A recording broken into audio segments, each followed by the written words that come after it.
What's going on, guys? It's Jack Gels 1875 here, and today we're going to be going over one of football's quirkiest stories. It's the story of BSK Stahl Eisenhüttenstadt, an East German team that were relegated 2 divisions for damaging the principles of socialist society. The story of this team and why they were relegated is something straight out of a Cold War thriller. The Stasi are involved, the government of East Germany involved, and this is one of football's weirdest stories. And it's a cautionary tale of what happens when politics and football get too merged together. So before we talk about what happened with Stahl Eisenhüttenstadt, we need to go over Eisenhüttenstadt itself.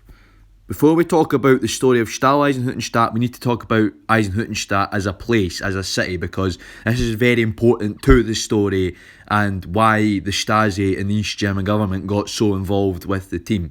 So Eisenhüttenstadt was East Germany's model city. It was to show off the glories of socialism and why socialism was a better system. Before the war and before the 1950s, when Eisenhüttenstadt was built, this area of Germany was very sparse. It was in the Oder-Spree district of Brandenburg, and it was really rural. The closest thing to the modern Eisenhüttenstadt was a little town called Fürstenberg, which sort of just runs into the city today.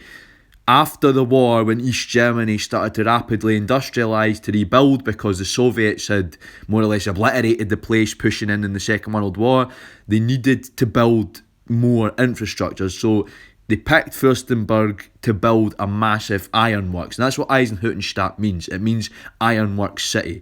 They started to build a planned socialist city, much like Magnitogorsk in the Soviet Union, to show off the glories of communism and socialism. And this town was going to be new, fancy and shiny. It was eventually completed in the mid-1950s and was called Stalinstadt after the Soviet leader Joseph Stalin. After Stalin died and all his crimes came out in the wash, they renamed it to Eisenhüttenstadt, like as I said, means ironworks city. And Eisenhüttenstadt had a massive big ironworks, and people here got special privileges that only East Berliners would normally get, like special shops. You could go to the Intershop in Eisenhüttenstadt, which was a special shop in East Germany where you could buy foreign goods. And Eisenhüttenstadt was the place to live. It was East Germany's model socialist city. The streets were clean, the buildings were impressive, and it was the new socialist Germany that the government under Erich Honecker and Walter Ulbricht and the other East German leaders wanted you to see. They wanted you to see clean, fancy, modern socialism. And that is why Stahl Eisenhüttenstadt were so important to the government. So we're now going to jump into talking about the team. We're now going to talk about the main character, if you like, in this story, Stahl Eisenhüttenstadt itself, the team. What was it all about? What was their history? So, like most teams in East Germany, Stahl Eisenhüttenstadt had quite a few name changes. It started off as SG Fürstenberg Ost, because at the time Eisenhüttenstadt was east of Fürstenberg, I suppose. That's maybe why they called that. Then it was Einheit Stalinstadt, and then it was Stahl Stalinstadt. Then, of course, the city got renamed and they eventually settled on Eisenhüttenstadt, Stahl Eisenhüttenstadt. And, of course, it was the team for the ironworks. Now, incidentally, Stahl means steel, but all ironworks teams are called that. There was Stahl Brandenburg and Stahl Reise as well, and Stahl Merine. So places that didn't deal with steel were still called steel. It was basically teams for metalworking factories, Stahl. And it was a BSG. As you guys remember from the Leipzig derby video, BSG stands for Betrieb Sportgemeinschaft, or company sports community. So it was the company, it was basically the works team of the Eisenhüttenstadt Ironworks, and that is why at first the government liked them, because it was the model team in the model socialist city. That's what they wanted. It was brilliant. And Eisenhüttenstadt was actually earmarked for the elite FZ, or Fußball Club programme that they ran in East Germany, where it would be converted into a football-only club. Now, they'd be joining such teams as Lokomotiv Leipzig, Magdeburg and Dynamo Berlin as well, so, and Dynamo Dresden. So these were the elite big boys in the country, and Eisenhüttenstadt were set to join them, but we're going to talk about where it all went horribly wrong later in the video.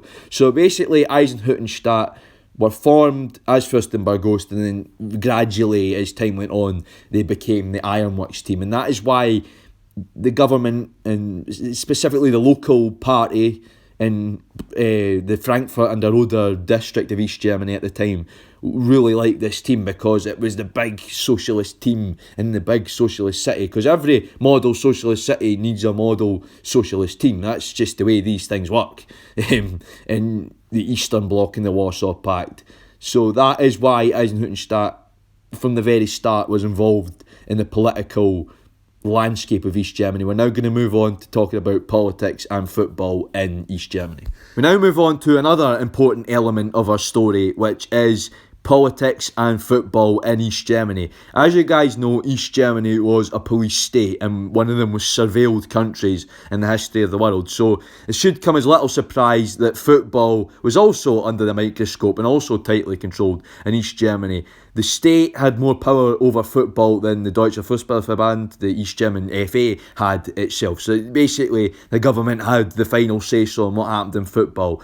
And the most notable and most famous example of state meddling in football in East Germany is, of course, the story of BFC Dynamo, which is worthy of its own video, which I will do at some point. And basically, to summarise it a bit, BFC Dynamo were the Stasi club. The head of the Stasi, Erich Mielke, was the club chairman, and coincidentally, they won 10 league titles in a row. So there you go. You can draw your own conclusions as to whether that was fair or not. Like I said, that will have its own video because I can't go over that in such a short space of time. So basically, the East German government were heavily involved in football. Players would go to teams based on what the government said. How successful football teams are based off of how in with the party they were. So, for example, Lokomotiv Leipzig was supported by the East German transport minister, so they were quite successful. Dynamo Dresden were in with the Volkspolizei, East Germany civilian police force, so they were quite successful. Magdeburg was in with the local party head there, so it was quite successful. Karl Zeiss Jena was important for foreign industry and foreign imports, so they were quite successful. So how well your team did was really dictated by how friendly with the government and the party you were. And that is a big element of football in East Germany, is you needed to be in with the SED, the Sozialistische Einheitspartei Deutschland, which is the Social Unity Party of Germany, the ruling Communist Party. You needed to be in with them, and sort of more importantly, you needed to be on the good side of the Stasi if you wanted to have a successful football club in East Germany. So it should really come as little surprise to you that football was under the microscope in East Germany, like I said. And this is a key part of our story, because falling out with the Stasi and the party is sort of what led to Eisenhüttenstadt's downfall. Now, the Stasi actually had its own dedicated department for sport, which again, they're going to feature heavily, XX-4. That was Stasi Department XX-4, who were involved in culture. So that was part department of the Stasi's job, was to get involved with culture, everything from theatres to football, to make sure they were toeing the party line and behaving themselves. So to recap, the state had more control over football than the East German FA had. It's basically like the Scottish government saying Hibs are going to win the league because we feel like it. That's what it happened, or Scott Brown's moving to Aberdeen because Nicola Sturgeon says so. That is what it was like in East Germany. The government had complete control over football. We're now going to jump in and start to talk about the story of why Eisenhüttenstadt were relegated. The 1968-69 season, Stahl Eisenhüttenstadt got promoted to the DDR Oberliga. This was a massive achievement. They'd reached the top flight, the promised land of East German football. The team from the model socialist city had found themselves playing at the top level, and it looked like they were going to be a permanent fixture in the East German footballing landscape. But in 1971, they found themselves in the East German third tier, the Bezirksliga Frankfurt Oder, amateur regional football. What happened? Back-to-back relegations? The club folded? No. The heavy hand of the Stasi had dealt them a blow and made them go into the East German third tier. What heinous crime did they commit to deserve such a punishment? They were paying their players. Yep, what a horrible thing to do. That is disgraceful, and that is why they were punished by the East German government for damaging the principles of the socialist society, and were cast out into the third tier of East German football. And this is where our story begins properly.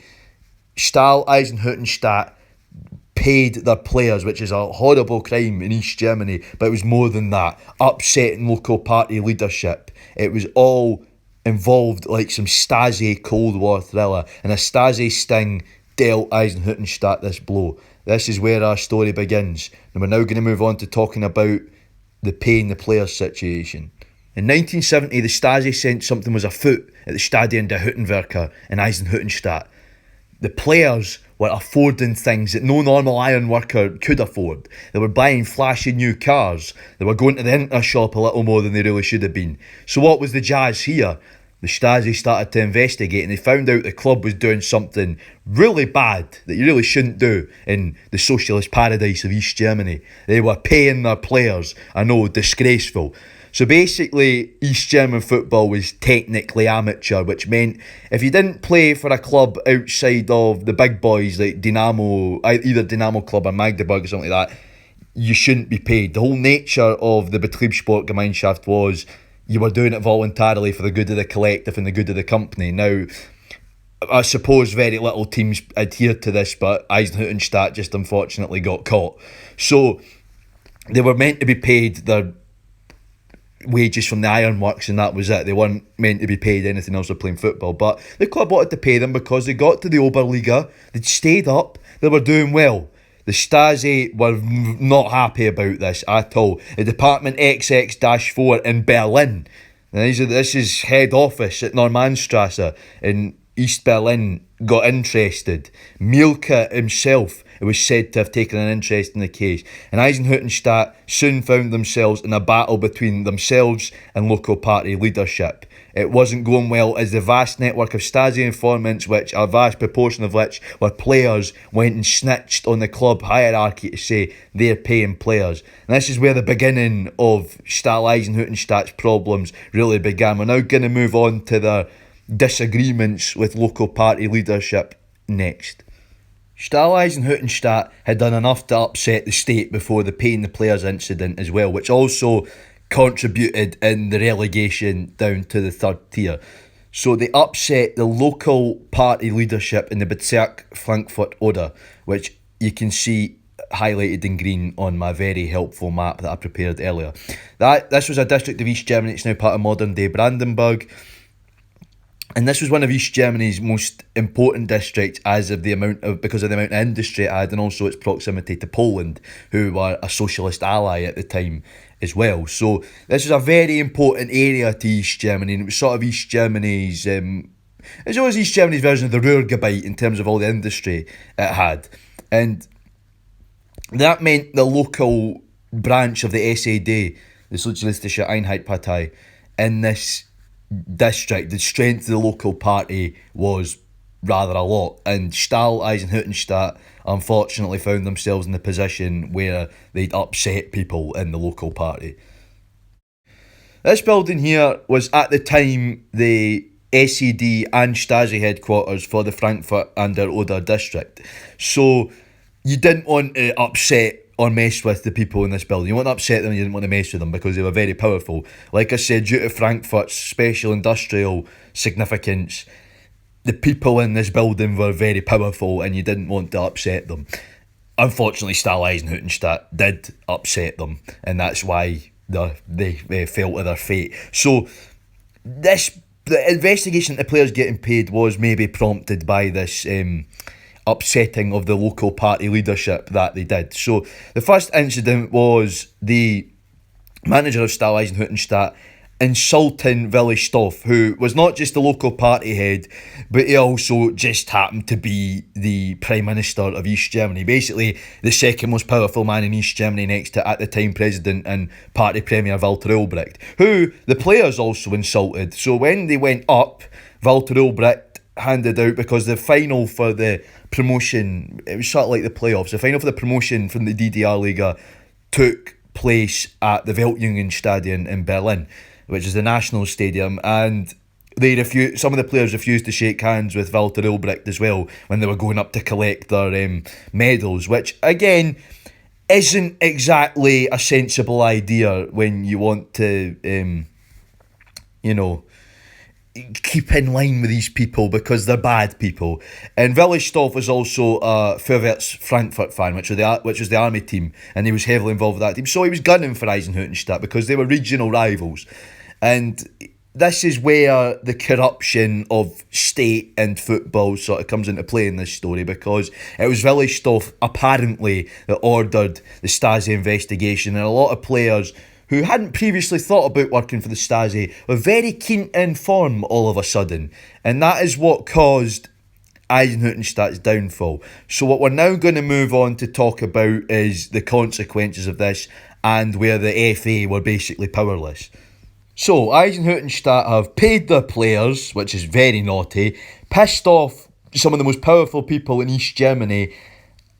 It's not exactly... And the Stasi are investigating them. The Stasi sport department are investigating them from the head office in Berlin. It's not exactly going well for Eisenhüttenstadt. So, this is where the consequences of messing with the East German government come to a head.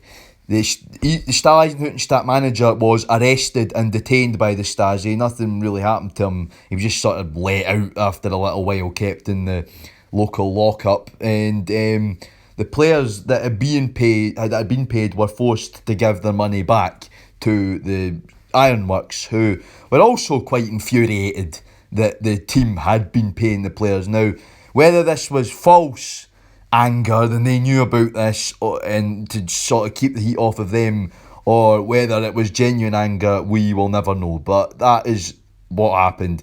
The Stasi brought their investigation to a conclusion and found that Stahl Eisenhüttenstadt broke the law. They had broken East German law by damaging the principles of a socialist society. They hadn't got into the spirit of things. So this is where things in East Germany take a slightly different course from what would happen in a normal country, and that's what I will talk about next. I couldn't find a picture of the Frankfurt District Court, so I'm using a picture of the East German Supreme Court. This is where things in East Germany, and it really does show how much the political forces that be were involved in football, took a slightly different turn. Now, if a team breaks the rules of a league in, say for example, Scotland, they go in front of an SFA disciplinary board, unless it was something really bad like racism, then it probably would go to a civilian court. But for something like that, like breaking wage rules or whatever, you go in front of an SFA or UEFA disciplinary board and the punishment will be meted out by the football authorities. Instead, the Frankfurt an der Oder state prosecutor began a criminal investigation, probably pressured by the Stasi to do so. I'd like to add, given that the Stasi had found, Department XX-4 had found that Stahl Eisenhüttenstadt had broken the law. We're just going to remind you here. So it went in front of the Frankfurt an der Oder state court, or district court. It was district prosecutor in a show trial where the club hierarchy were not allowed to represent themselves. Basically said they've damaged the principles of a socialist society. The punishment I met out, given in mind this is a judge, not a football expert, I am relegating you to the regional third division. And there you go, that was that.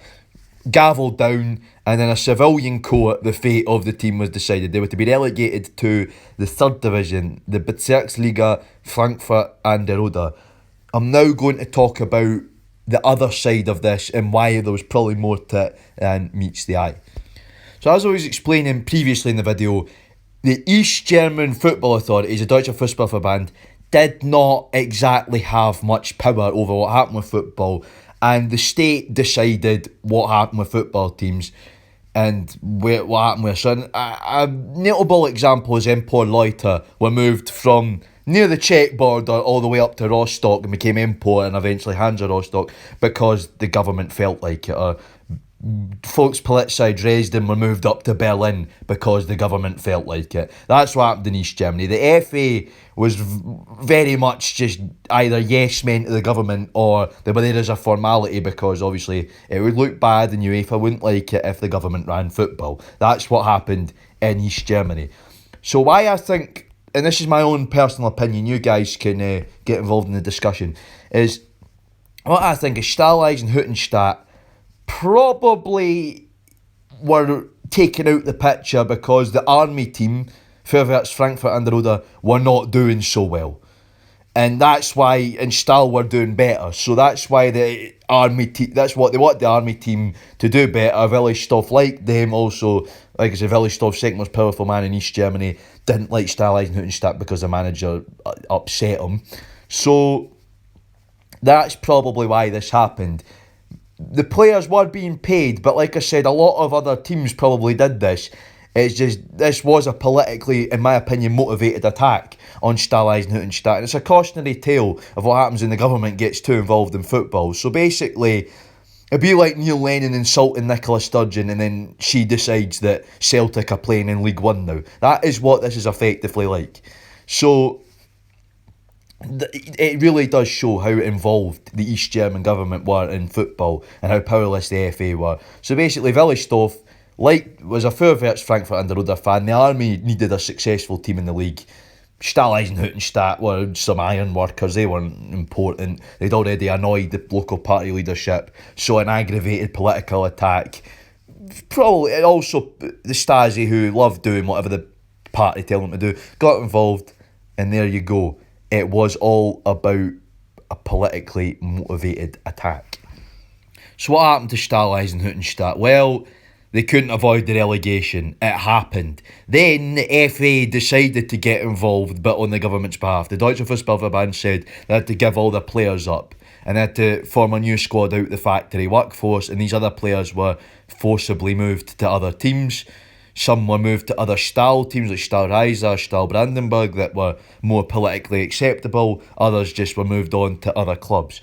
So Stahl Eisenhüttenstadt's squad was picked to pieces, and they spent up until 1989 in the football wilderness of East Germany in the third division. They did get promoted to the second tier, but for most parts when they did try and go up into the second tier, their licence to play in second division was mysteriously refused, and this political black mark, if you like, followed them for quite a long time until eventually things were maybe swept under the carpet a bit, and they did make it back to the DDR Oberliga in the last ever season in East Germany proper in the 1989-90 season. We're now going to move on to talk about what happened to Stahl Eisenhüttenstadt after reunification and what happened to Eisenhüttenstadt as a city after reunification.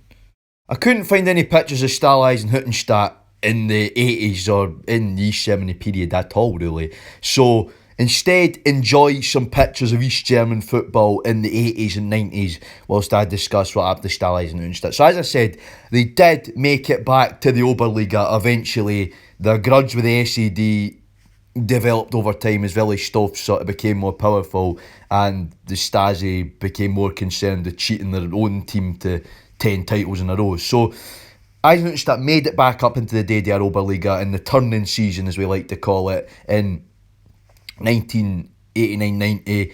They stayed up, and then they did a mental thing. So after the unification, the East German League stayed on, as you guys know from my previous videos, for a wee while, and they made it to the last ever East German Cup final in 1991, where they became runners-up, but because Hansa Rostock had won the league, Stahl Eisenhüttenstadt entered into the European Cup Winners' Cup, where they led Galatasaray 1-0 at the Stadion der Hüttenwerker. Unfortunately, they ended up getting beat 6-1 at the Galatasaray Stadium, which wasn't great, but there you go. So they had a foray into Europe, but after that it's not been particularly great for them ever since the reunification. So like most East German clubs after reunification, Stahl Eisenhüttenstadt didn't exactly have a good time of it. That game against Galatasaray was probably the highest point of the last 30 years. But that's happened to just about every other old East German club. So Stahl Eisenhüttenstadt now find themselves in the Brandenburg Liga, which is the 6th tier, which for a club that were forced to play in the East German 3rd Division for most of their history, that's not a bad achievement, given that a lot of East German 3rd Division clubs probably don't exist anymore. Now, Stahl Eisenhüttenstadt do exist because they play under the Stahl Eisenhüttenstadt licence, but they formed with FC Eisenhüttenstadt to keep both clubs afloat. So it's now known as Eisenhüttenstädter FC Stahl. That's a bit of a mouthful, but there you go. So they've just sort of bounced around the lower divisions. That's the highest they've been, the Brandenburg League of the 6th tier, which, like I said, for a club that were forced by politics to play in the third tier in East Germany for a lot of their history, it's not a bad thing at all. So they're doing decent. They're mid-table. I don't exactly know how things are getting on because the lower leagues in Germany have been suspended now because of the rise in COVID cases. So Eisenhüttenstadt FC Stahl aren't doing too bad, and I'd say they're probably playing at the level their predecessors did in East German third tier, if you think about it, because I can't imagine East German third division was exactly high quality, and they're playing the sort of teams they play as well in terms of locality. So they're at a level that they're probably used to, and a lot of older fans would maybe attest to that. But there you go, that is where the continuation of Stahl Eisenhüttenstadt FC Stahl are now, and I'm going to stop saying that or else I'm going to give myself an aneurysm. We're now going to move on to talk about what Eisenhüttenstadt itself is like now. Eisenhüttenstadt itself was important to this whole story, like I was saying at the start of the video, because it was the model socialist city that unfortunately had a far from model socialist team. In fact, the team, if anything, were counter-revolutionary, as the Stasi would say. So what happened to Eisenhüttenstadt? Well, it didn't face any punishment for its team upsetting the government. Willi Stoph didn't single-handedly fly a MiG and drop a bomb on it. No, instead, Eisenhüttenstadt was left to its own devices, and they became very successful in other sport departments like swimming and kickboxing and judo. So it wasn't all bad for Eisenhüttenstadt. It wasn't razed to the ground because the team had been naughty. Eisenhüttenstadt continued to be East Germany's model city, East Germany's model town, and what socialism can do, up until the fall of the wall. And then things sort of went wrong for Eisenhüttenstadt. The ironworks still operates, but doesn't operate on as big a scale as it used to, and a lot of the younger people left to go to other cities in East Germany like Leipzig or Berlin, or they left for the West or left for other countries. And now Eisenhüttenstadt finds itself with an ageing population and a mostly Polish migrant population, and a lot of these nice old buildings have sadly went to rack and ruin. Some have been kept in their original condition, but others, the impressive Stalinist architecture, have sadly been left to go to rack and ruin. And now Eisenhüttenstadt is just one of these forgotten places, like in East Germany, like Halle, Neustadt and Aue, where it's just been left sort of frozen in time. Not many people live there. Like I said, there's a lot more Polish people than German people in Eisenhüttenstadt now because of its proximity to the border. A lot of old people have been left, and now Eisenhüttenstadt has sort of just went into decay and is frozen in time in one of East Germany's forgotten cities. And Stahl Eisenhüttenstadt as a team, I'm not saying their new name again or else I'll have an aneurysm, have experienced the same decline. They now, whilst they used to have sellout crowds at the Stadion der Hüttenwerker back in the Oberliga days, they now only see themselves with a couple of hundred a game, which was even less than what they had in the East German second and third divisions. So Eisenhüttenstadt has really went into decline today and is no longer a model socialist city, but is instead a ghost of Germany's past. I'm now going to move on to my outro and summing up of the video. So guys, thank you for making it this far into the video. I really hope you enjoyed it. I always say it with these videos, but it's true, these take an age to make. These take hours and hours. I need to take most of a day to make them. But I do it for the love of the topic. You know, I'm really interested in this sort of thing, and the story of Stahl Eisenhüttenstadt captured my imagination. Like I said, it was something straight out the pages of a Cold War thriller. You know, a team relegated because the party leadership don't like them and they upset the secret police and they were paying their players. Oh, so it is a really interesting topic, and it's one of football's quirkier stories. You know, you always get these things about, oh yes, well, Pelé did this. I'm not into that. I want to look at the stranger stories in football. Who cares about how many goals Pelé really scored? We're talking about Eisenhüttenstadt paying their players and being relegated to the third division by a proper judge for it, and the Stasi actually doing an FBI-style sting on them. That's what we're interested in here on this channel, and I've got to say, this took hours and hours and hours of research to get the script done for this. It did. Honestly, I mean, we were going down rabbit holes of Stalinstadt and the Stasi Frankfurt head and the village stuff, what he got up to in his political life. So it isn't just football, it's also seeing what life in East Germany was like and how autocratic a communist regime could be through the eyes of football, because Stahl Eisenhüttenstadt were relegated on a whim of the party. That's what they decided, and pressure was put on the judge probably to make that decision. And I think it's something that's a shame, because Eisenhüttenstadt could have been BFC Dynamo. They were in the model socialist town. If they hadn't have got involved with the state, they could have been like BFC Dynamo and Magdeburg. We could have been seeing them lift the Cup Winners' Cup in 1974 instead of playing Chemie Premnitz away on in an cold East German night in the third tier, or playing some other these god-forsaken teams in the East German third tier. Chemie Premnitz is a real team. I don't know if they played in the third division, but there you go. So to think of the successes Eisenhüttenstadt could have had, but instead it went the other way. Now, of course, we all know about BFC Dynamo, where it went the opposite side of the coin, where a team was overhyped and over successful because of the communist government and because of the Stasi. This went the other way, and I think it is a cautionary tale of when football and politics get too mixed up with each other in these communist countries. But anyway, guys, I really hope you enjoyed this video, because this one took an age research wise and getting all the pictures together, because you try searching for pictures of Eisenhüttenstadt Main Street in 1950. It's not exactly an easy thing to find on the internet. And like I said, we went down a bit of a rabbit hole with searching it and some of the figures in this story as well. So I really hope you enjoyed, guys. You know the drill. If you're enjoying the content, leave a like, smash that subscribe button if you're new. And I want to get your opinions on this. Do you think it was fair that Eisenhüttenstadt got relegated? Do you think it was wrong? What would you have done in that situation? You tell me in the comments down below, because I want to get a bit of engagement. Like I said, remember to leave a like if you're enjoying the content. If you're swinging by the channel for the first time, please smash that like button for unique football content. And I'll see you guys all very soon. Jack out.